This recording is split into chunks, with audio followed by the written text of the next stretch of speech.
Hello friends, in today's video, I'm gonna be walking through how to use dual Instagram apps in iPhone.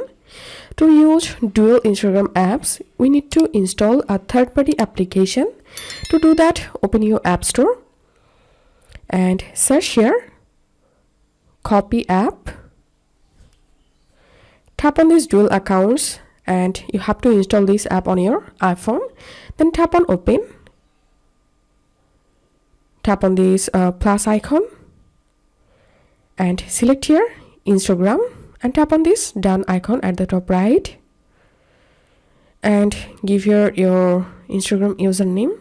Tap on submit and as you can see, Instagram has been added and here is my first Instagram, and inside of this application here is my second Instagram.